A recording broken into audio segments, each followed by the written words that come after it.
Welcome to At Matters by the Outer Loop Theater Experience, where we create art that matters. I'm Michael Herman, and here on At Matters, we create a space to explore the question, what are we here to do through the lens of art for social change?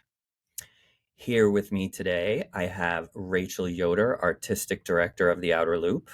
That's me. That is Hello. you. And Melissa Wilson, Marketing Director at the Outer Loop.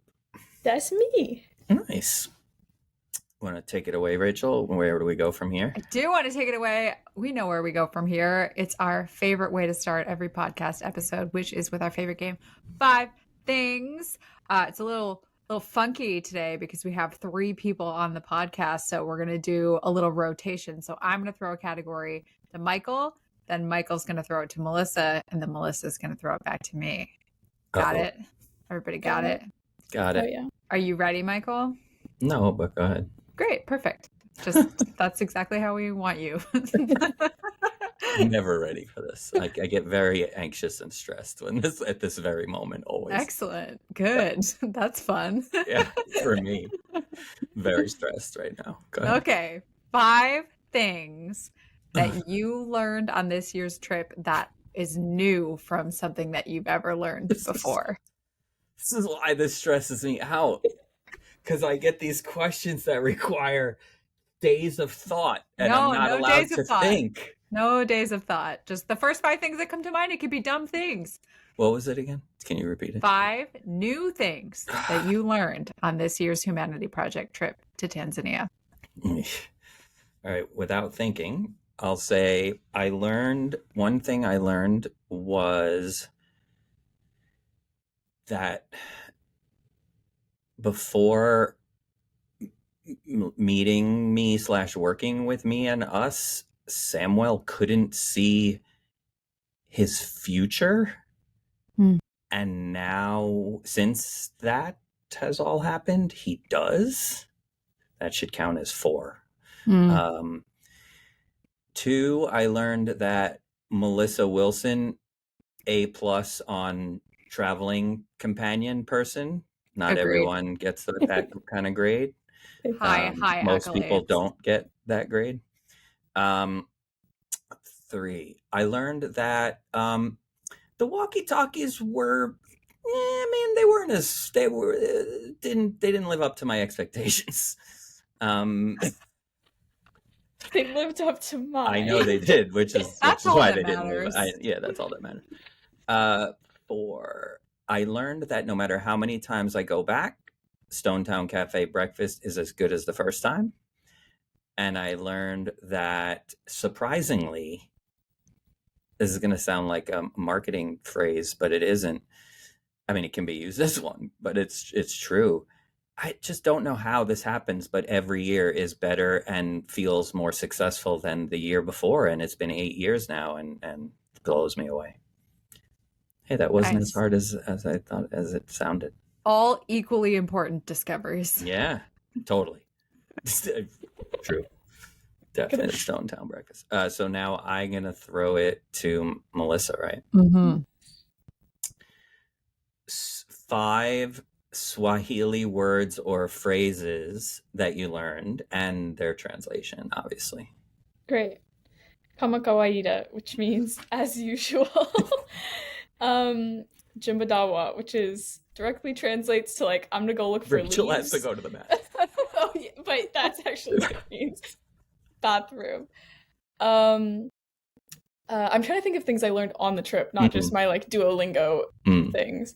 Shout out to Duolingo. Shout out to Duolingo, sponsor us. Yeah. Safi, which means fine. I learned umelalaje, which means how did you sleep, right? And salama, which is kind of a peace be with you sort of situation. Yeah, peaceful. Yeah. Yeah. Nice. Yay. Nice. That's why I wanted to throw it to you, because it was much more interesting to get more fun that way. Yeah. Totally. Cool. Okay. And then my category for Rachael is give me 5 weird things that you did when you got back because you were used to being in Tanzania. 5 weird things I did get back because I was used to being in Tanzania. Okay, well, the first one that comes to mind is it's not like a weird thing that I did when I got back, but because of being, I have no idea what Michael's doing. But I was so jet lagged and I came back and I went straight to my parents' house instead of coming back to Chicago. And the next morning I wanted to go do some yoga in their basement. And I went to go do yoga. And then I came back upstairs and my mom went downstairs and she was like, why didn't you say anything about the dead mouse down there? And I was like, what do you mean? What dead mouse? And then she was like, there's a dead mouse in a trap right next to your head, and I didn't even see it. So that's a weird thing that I did because I was having trouble adjusting back. Are we playing 5 things still? Yes, I feel like I blacked out and came back and we were in another part of the episode later. No, I just did a long one. That was my long one. Oh. Okay. Weird things I did when I got back.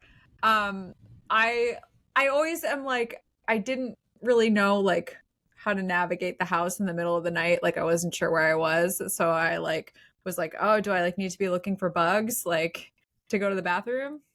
No, I do not need to be looking for bugs.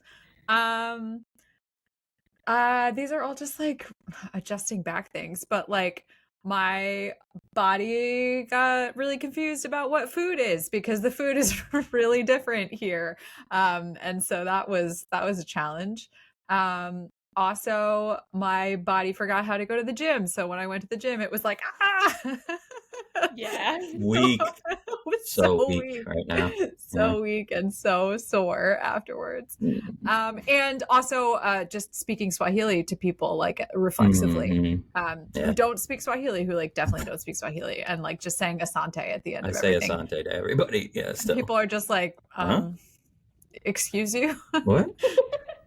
Yeah. Yes, those are my 5 things. Amazing.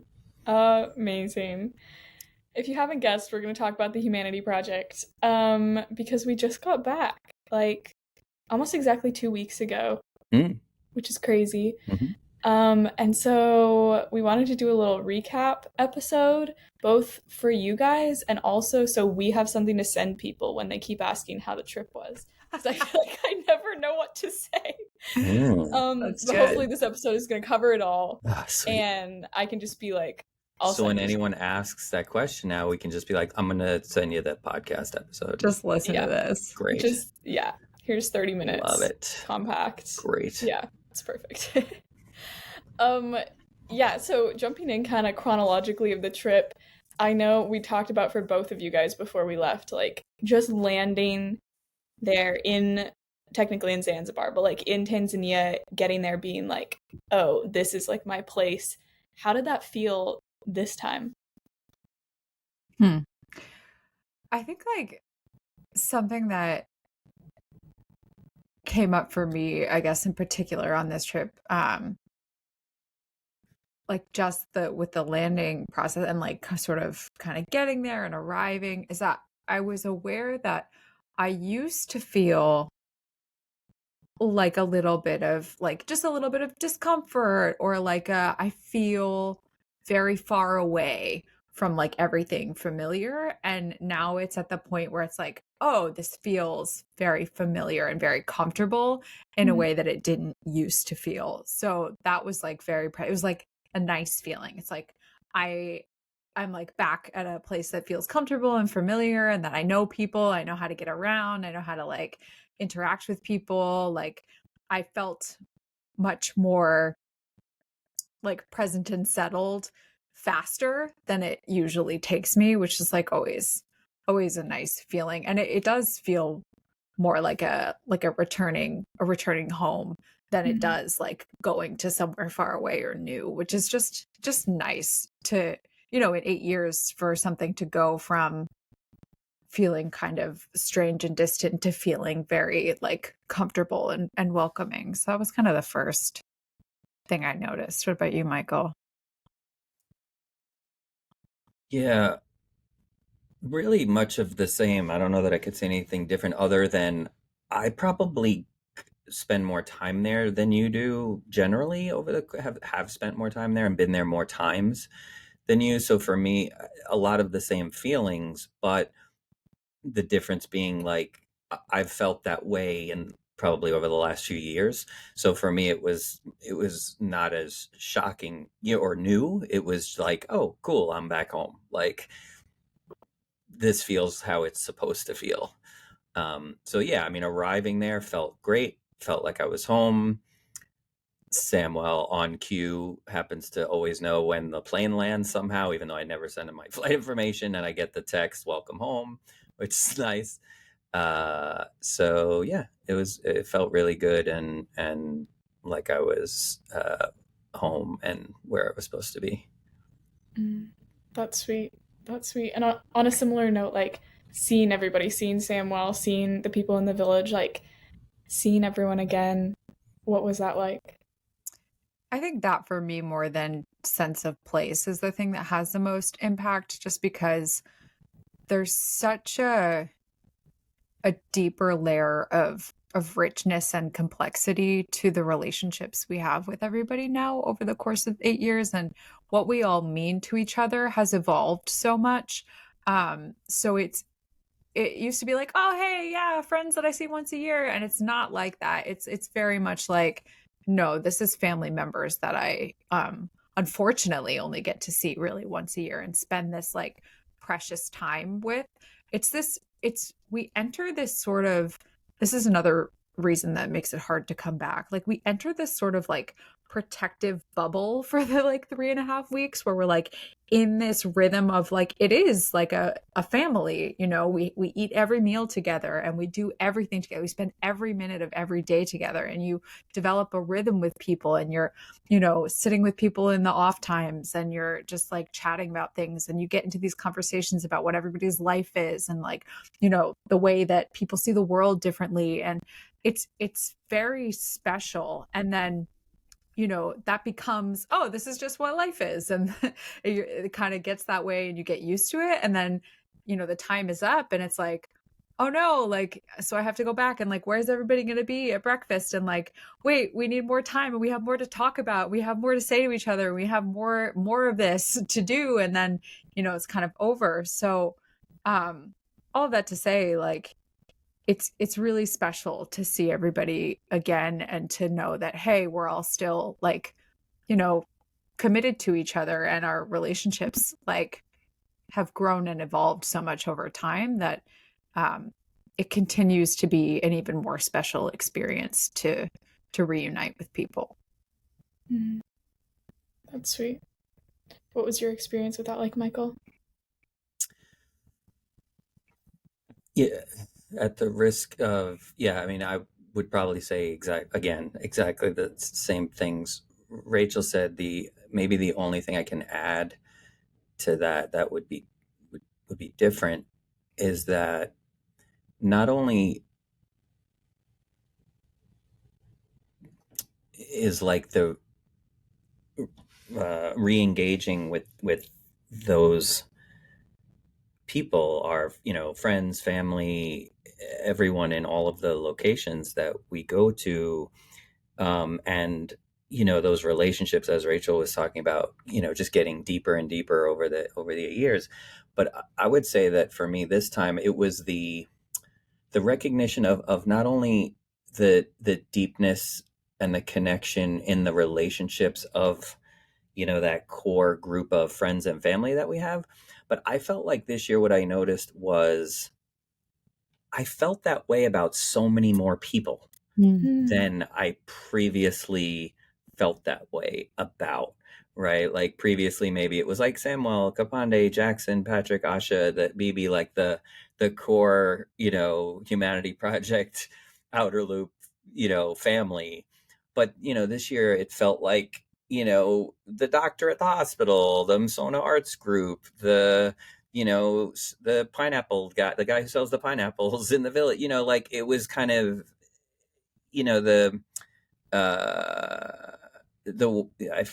her name's escaping me at the moment, but the woman who stood up in Msona and communicated the need for both the market and the irrigation system. Like, it felt like there were more of those relationships that Rachel's talking about. Like the family had grown exponentially. That was what was new, I think, for me about it. Yeah, on that same note, like there was a guy who, I don't know that I've seen him in a couple of years actually, but who was like a security guard at a camp that we stayed at, Babu. Yeah, Babu with the hat, Babu like with the early hat on, and the and smile.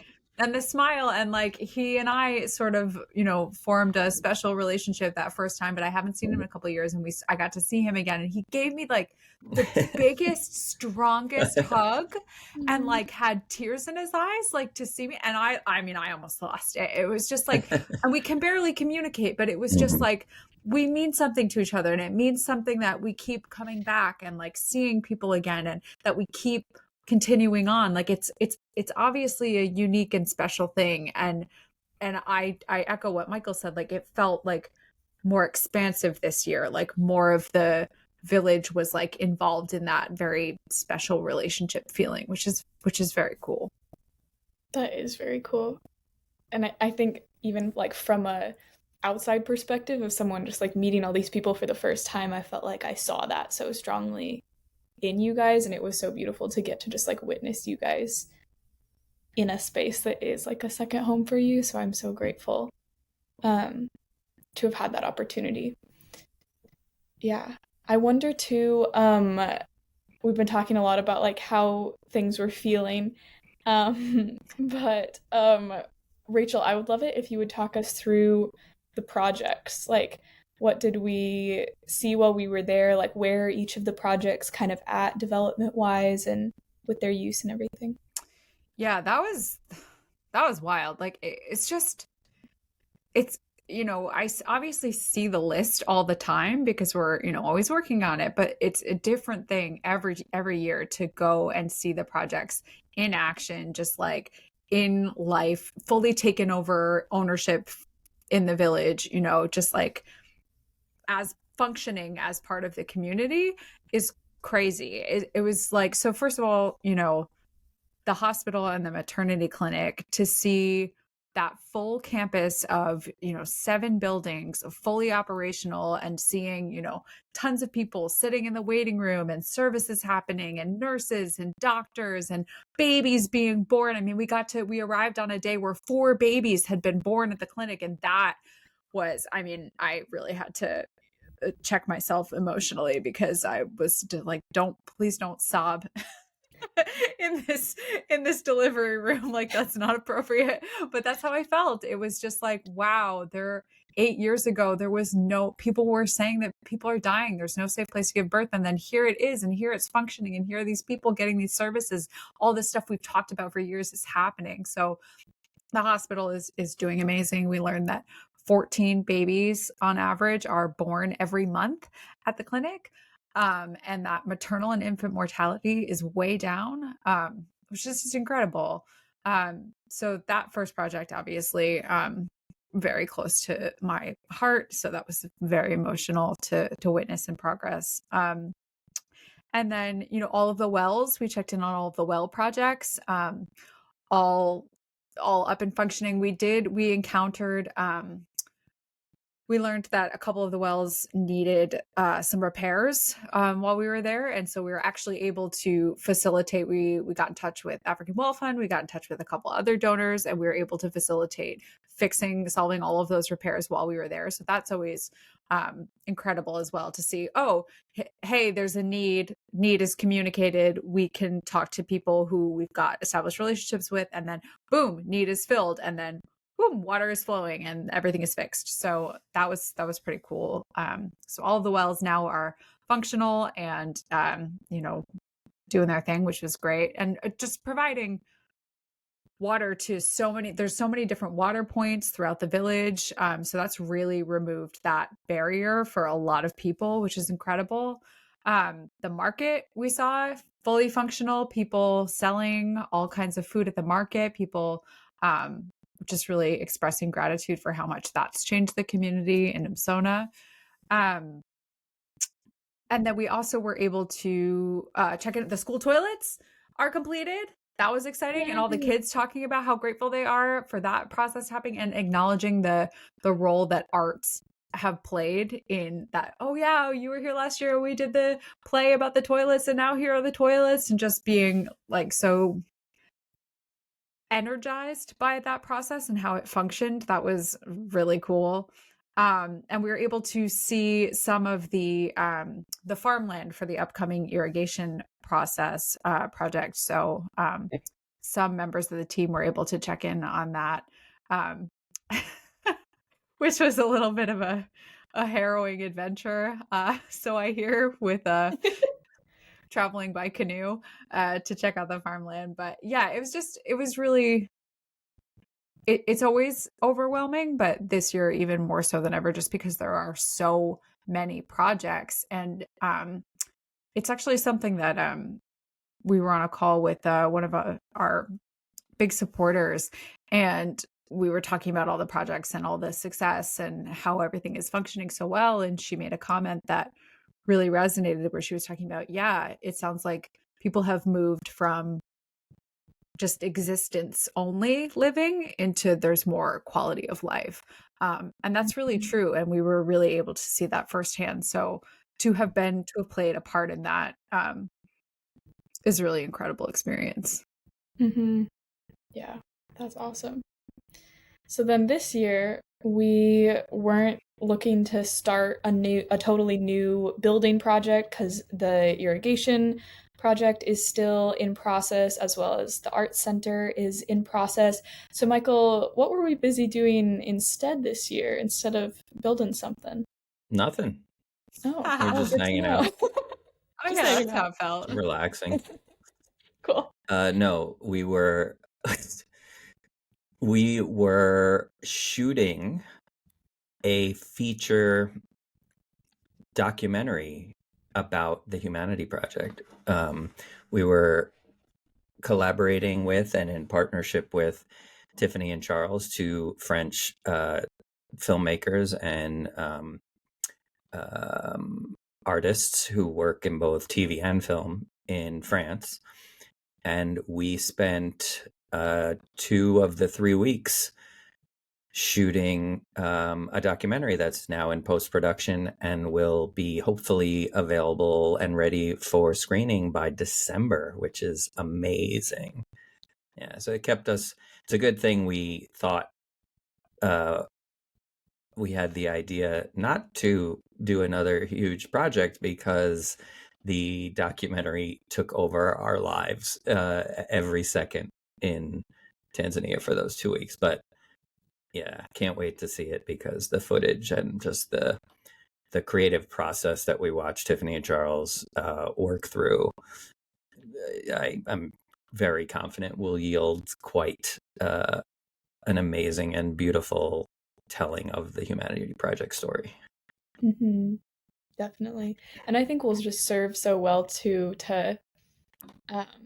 give people a fuller picture of like what's actually happening there, because I think I was blessed to like be following that process in person, and I was like, oh cool, this is here, I've heard about this, you know what I mean? So people are gonna get to experience that on their couch, which is awesome. Right So, yeah, super cool. Yeah. And then we did a little bit of theater there, because I guess, as always, that's we are a theater company. We do, I suppose. We did do that. How did we do all these things? That's what everyone asks us, and I'm never quite sure how to answer, because I'm not sure how it happens either. It looks very unreasonable when we look at what we're hashtag no days off is kind of how we did it. Yeah, true.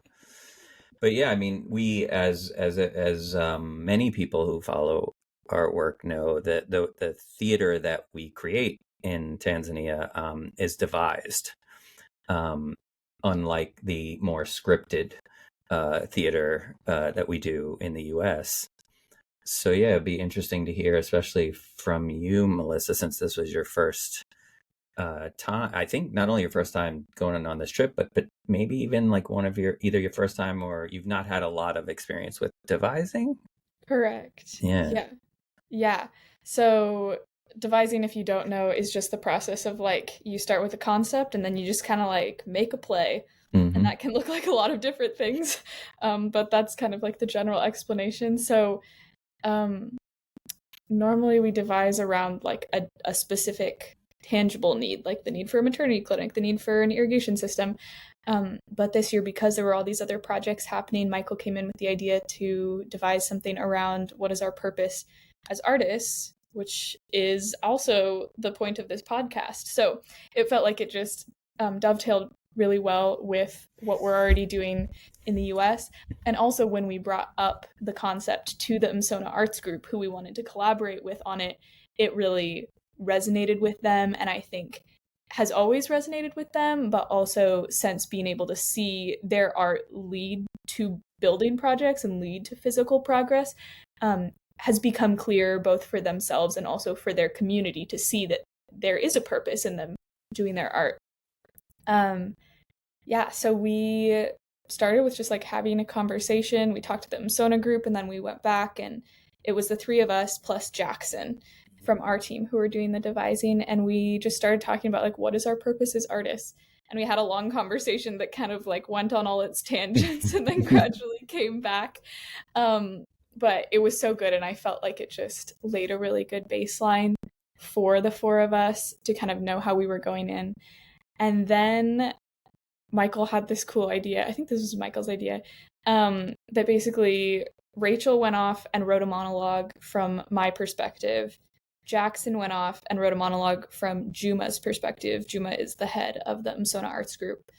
And then Michael and I collabed on a scene from Rachel and Jackson's. Well, it was a scene for Rachel and Jackson, not so much from their perspective. Yeah. And I feel like we were all like, we'll see if this works. And then reading them all to each other for the first time, we were all like, mind blown. Like, I mean, I can speak to my experience. Like, Rachel's monologue for me was like, I was almost in tears. I just felt so seen and so heard. And then it was such a beautiful thing to get to then like perform that as part of the piece.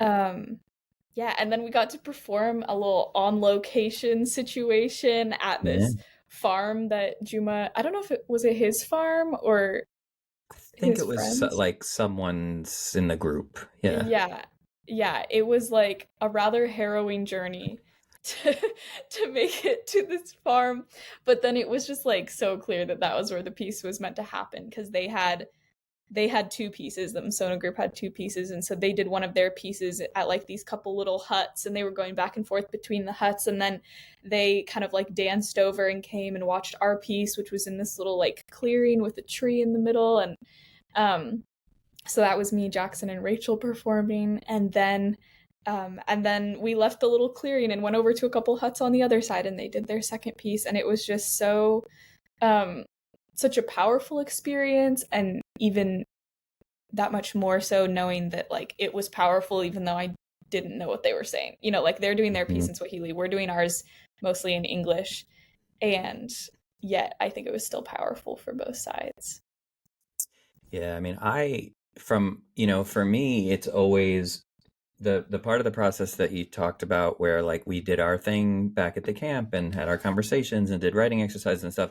Like that stuff's always really fun for me, and I love to watch what comes out of it. But as a director, and also knowing Juma as a director, and how I think Rachel's made comments about this before too, like how similar, how we couldn't be more different, but in terms of creating theater, how very, very similar we are. And, you know, even in terms of you were talking about this site specific immersive place that he just knew was right for this piece that like we were going to create together. And he does that every year. We come there and we create our piece, our part of it, and then we come and we like never know what's going to happen when we get there and we start sharing everybody's pieces. But now we know that like it's going to be amazing because we're going to chop our way through the woods to get to this farm. And his vision to me, and what happens when he allows me then to collaborate and help piece it all together, like help piece our stuff together with their stuff, and how that process all happened, especially this time, I mean, it's similar to how it happens every year, but something felt extra special about it this year to me in terms of like, I so like, I mean, there are a lot of directors that I've either worked with or for or not, and are just kind of generally well respected directors in the US or in other parts of the Western world. And man, just with the level of respect for what he's able to envision and then create and make happen in the moment, is just on another level for me because of the difference in access to maybe resources or tools. So I'm just always true. And I say this to him, and I don't know that it necessarily gets, I hope it does, because I do mean it, but I'm just always, I feel so honored to get to collaborate with him and with them, because watching the process just inspires me, like, as much as any theater experience ever has. Yeah, like the amount of creativity and talent and craft and skill that goes into their performance building process, and then you take into account the tremendous barriers that they have between them and creating their art. I mean, it's literally survival on a daily basis. I mean, we showed up to the first meeting on the first day with the group, and we had to delay the process because one of the group members had gotten lost in the game reserve and attacked by a buffalo and hadn't been seen for 4 days. And so we had to delay the process because we had to aid in the search effort to help get this kid back, this teenage kid from this group. So that's in the way of, yeah, we would like to create a piece of art. He did thankfully make his way back by walking every day on foot through the game reserve with animals everywhere and sleeping in the trees. Like, I do not have that kind of a barrier between me and my art. But even with all of those, food, survival, real issues of extreme poverty in a developing location, and still the amount of craft and skill and creativity and artistry that they're able to bring forth is really astonishing.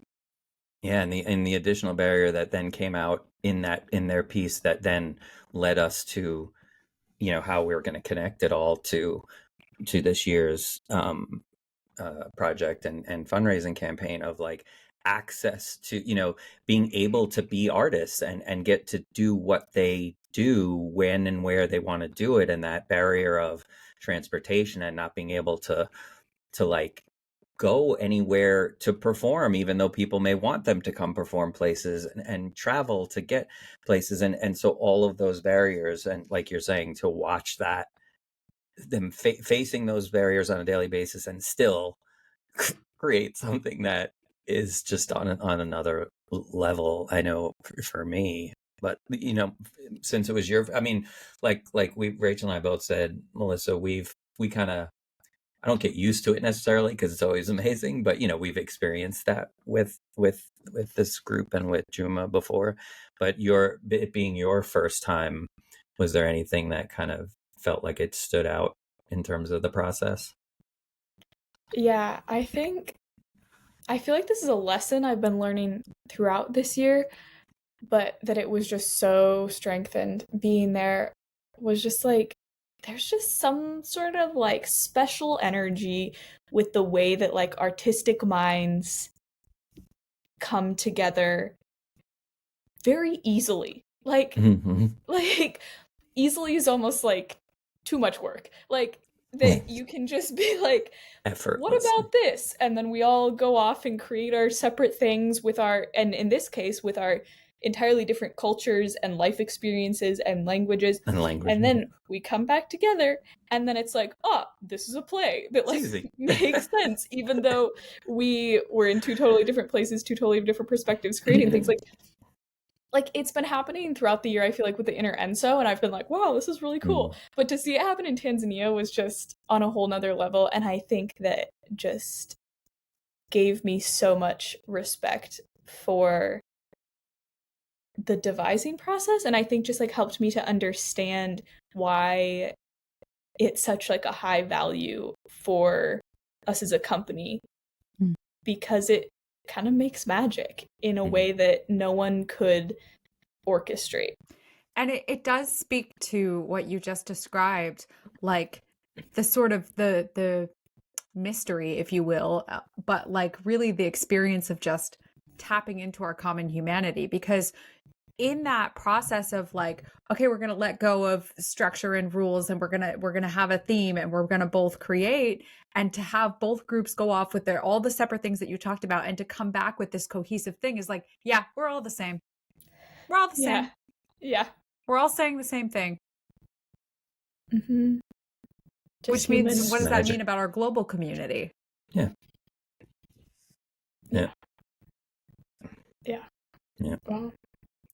What about any other sort of like, you're only going to have one first time experience that you want to share with the audience about, what the trip was like, having heard about it for so long and then being able to be on the trip?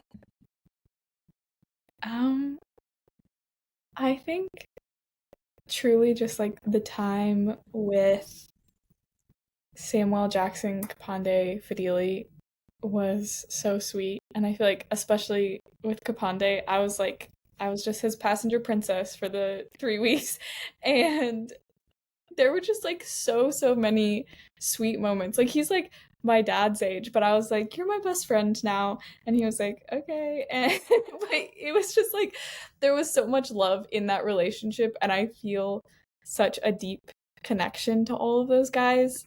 How, even if we didn't talk a ton, like I don't know, they just like you guys have built up those relationships for 8 years, but I feel like so connected with them after 3 weeks. I'm like, how is that possible? Mm-hmm. And I'm so excited to like go back and see them. And I was just like reflecting today on like, it's so weird. Like, I think you kind of touched on this at the beginning, like, oh, this was just like life, and like a beautiful life that then I'm not gonna see the people that created that life for at least a year. So yeah, I think I was just in awe of the like interpersonal connections.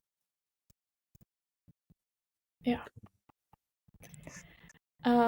I would love for us to touch briefly as we close out, since we like to talk about purpose on this podcast. Like, how has this specific trip already in these last couple weeks kind of impacted your sense of purpose? For me, it kind of ties back into what we were talking about, like our specific experience with working with the Msona group this year, because we did talk about, what is our purpose as artists, and something that we heard particularly from the Msona group was just, how many barriers are in the way of them making their art, and how hard it is for them to make their art. And while it's totally different, barriers for us here, certainly there are struggles for artists here. There's struggles for artists everywhere. It's a difficult thing. It's a difficult life. It's a difficult calling. It's a difficult thing to bring forth at a lot of times because life does get in the way.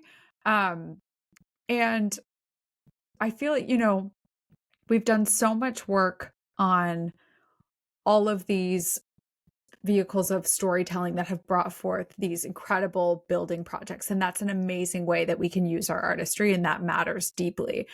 And also the exploration of art for the purpose of just exploration of the human psyche and of the soul, and just of what does it mean to be a person, and just to be in that process for the sake of being in that process, to ask those deeper questions of our soul, that matters too.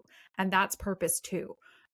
So it's for me, walking out of this experience, hearing it from the Msona group and recognizing it in my own life, is that both and of how we use this big giant thing called our artistry. I'm still sitting with that and reflecting on that, like all of the ways in which it matters that we continue to practice art, and we continue to use our art, and we continue to just ask of it, what else can it do? Mm-hmm. Yeah. What about you, Michael?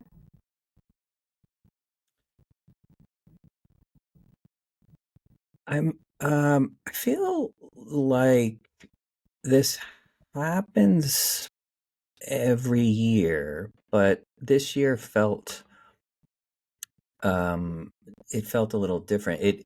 To answer the question, I felt more than any year previous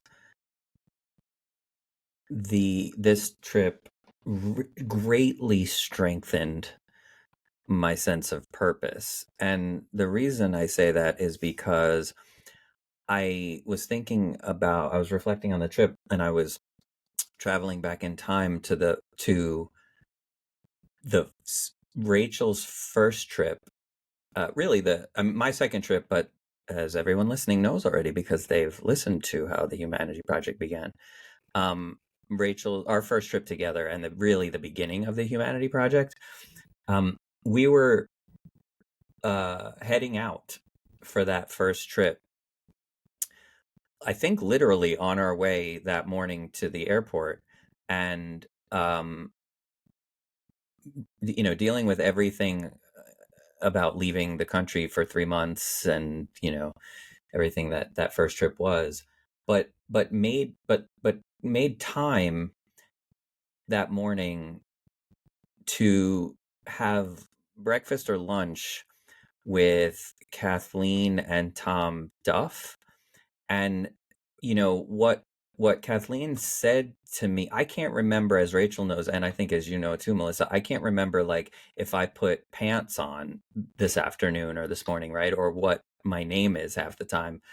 But I remember what Kathleen said that day. And then she would then become known to me, as Rachel knows, as the Oracle after this. She said, as huge as that trip was set up to be, and that we were going to help build a maternity clinic, based on telling Asha's story through theater, she said something at the time that I couldn't have understood, but clearly was so profound and important that it stuck with me, that I now understand, which is that she said, "This isn't it. Like, this isn't all this is going to be. This is basically what she was saying, was like, this is just the beginning." And like, how could she know that? Right? She was incredibly right. Right? Where for us, it felt like this is probably just a thing we were going to go do that first year, right? And not knowing what the future of it was. And now 8 years later, looking back at Kathleen saying that, and then tying it back into the question you asked about, how has this trip impacted my sense of purpose? It really, man, it just strengthens it in ways that I can't explain, because it takes when she said that, I was on the verge of discovering what my purpose is. So now to look back at it and see everything that's happened over the last 8 years, and what is ahead of us given this last trip, I say this a lot, but it's true. It fills my hope tank back up at a time where it can get low. And it's incredible. So what about you? Yeah, I think that the trip just helped me to understand more than I already did, like how powerful the arts are to connect people and to make change, and therefore how important it is to use that power for good. Like, we could be using that power like just like neutrally, just like for, entertainment or whatever, which has its value obviously, or we could be using it for evil. That would be terrible. But like, we could actually use it for good. Like, this thing that we love doing could actually change people's lives for the better, and like, if we can do that, then we definitely should be doing that. Yeah, especially because it's fun too. Yeah. So much fun. Right? Yeah. Cool. Yeah. So cool. Well, thanks everybody for listening. I know it's a little bit of a longer episode than normal, but I think it was worth it to just really unpack this year's trip and how much it meant to all of us. Make sure to come back every Thursday wherever you get your podcasts. We're probably there. And follow us on social media to keep up with everything else that we're working on. We've got a show coming up, lots of other cool stuff. So make sure to follow us on all of those things. Yeah, and also if you're interested in donating to this year's initiative, which again was, as we mentioned, the transportation fund for the Msona Arts Group so that they can fulfill and live their purpose as artists, you can donate to the Humanity Project on our website and at all of our social media, on all of our social media platforms. You'll see ways to earmark that donation for the Humanity Project, and you can even in a memo or a note, specify, the 2024 initiative for the Msona Group Arts, the Msona Arts Group Transportation Fund, and also what you should do, because the list is growing already, and clearly everyone listening wants to go now because of how we made it sound. Email us and get on the list for next year's trip, right? The 2025 trip. Yeah, it's growing. The list is growing right now. Yeah. True. Yeah. Oh, so you would email us at podcast@outerlooptheater. Just email us generally. No, email us at the podcast email, which is podcast@outerlooptheater.org. Amazing. Yay. Thanks for listening. We'll see you next week. See you next week. Bye. Bye.